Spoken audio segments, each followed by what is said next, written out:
Recently in Congress, during a Senate Budget Committee hearing, Senator John Kennedy and an economic expert had a viral exchange over inflation. Today, we will learn about this exchange and analyze both sides of this argument. This is what John Kennedy and the expert Dr. Ariel Cohen had to say.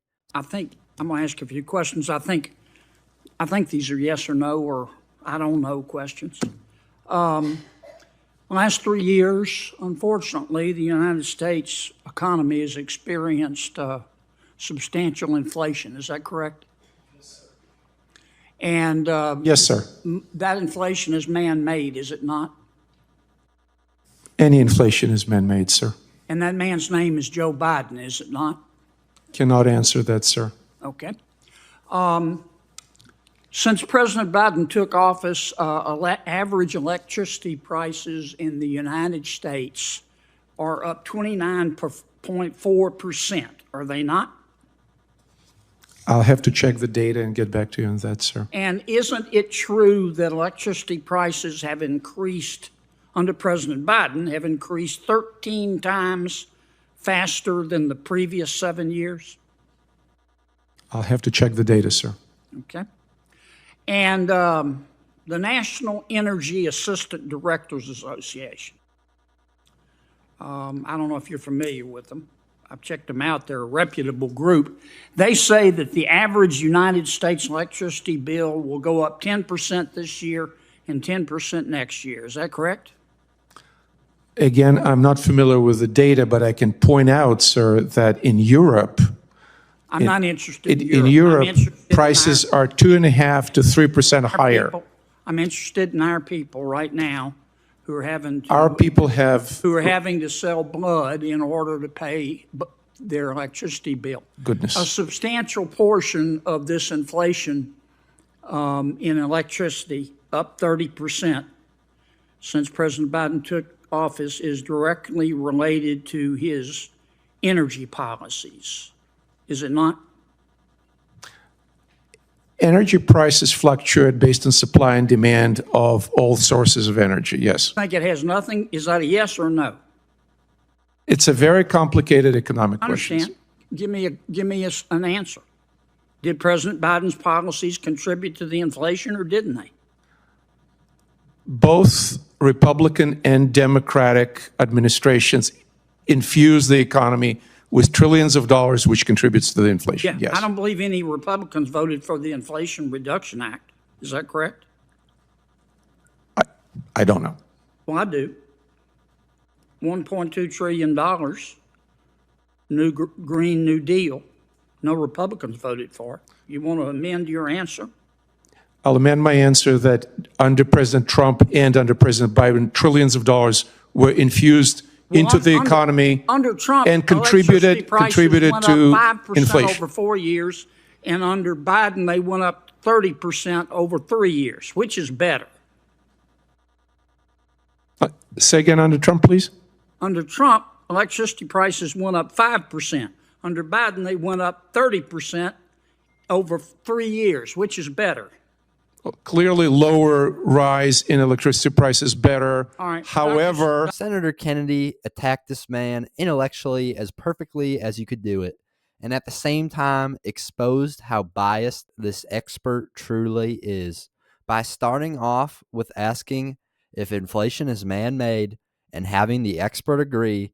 This brilliantly set up Kennedy's next question, where he asked if Joe Biden was indeed the man who made this hot inflation. The current hot inflation, which is wrecking Americans' wallets and savings, and which may cost Joe Biden the 2024 election. So when the expert could not answer that simple question, it showed his true colors, because even almost everyone agrees, no matter their political affiliation, that Joe Biden's policies and spending have helped to increase inflation. Inflation, which has caused everything to go up in price from where it was 4 years ago when Biden entered office. Kennedy asked the expert about these price increases from inflation, especially regarding electricity prices, and the expert stated that he was not aware of the data, but he was aware of some data in Europe. Senator Kennedy did not want to hear about Europe,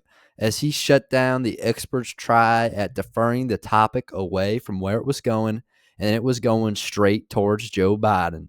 Then the expert went on to say that both Republicans and Democrats' policies have helped to create inflation. He is right that spending by either Democrats or Republicans can lead to inflation, but inflation was not a problem under the Trump administration, meaning that Joe Biden's spending must have caused this inflation. It's just simple problem solving, really. If we look at when Biden took office in January 2021, the inflation rate was at 1.4%. From there, the inflation rate increased to its peak of 9.06% in June 2022, more than a year after Biden took office. At the same time of this video, the current inflation rate is at 3.48% from the March 2024 report. The reason inflation is down from the 9.06% peak in June 2022 is because of rate hikes from the Federal Reserve. These rate hikes are supposed to tame inflation as mortgage rates are up significantly. As well, there are signs that more rate hikes may be on the way as inflation seems to be going up, and major financial institutions and analysts are expecting the inflation rate to rise significantly in the coming months. The expert's answers from this clip today show how he may not be so much of an expert in the realm of economics and that he may just be a Democrat. Either way, Senator John Kennedy exposed this biased professional's viewpoints for the whole country and world to see. For the expert, it should be okay for him to say the truth that Joe Biden has created this awful inflation. But in today's polarized world, I guess he thought he had to protect Joe Biden. But Americans don't buy the expert's opinion. They know that Joe Biden has made some crucial economic errors. Anyways, props to Senator Kennedy for promoting the truth and exposing the lies of this biased expert. But that's just my 2 cents, and you are entitled to your 2 cents. If you want, share your opinion in the comments below, as all viewpoints are welcome. If you enjoyed this informational and educational video, then give the video a like and turn on my channel notifications so that you will be notified the next time I release a new video. Thanks for watching. God bless you, and God bless America.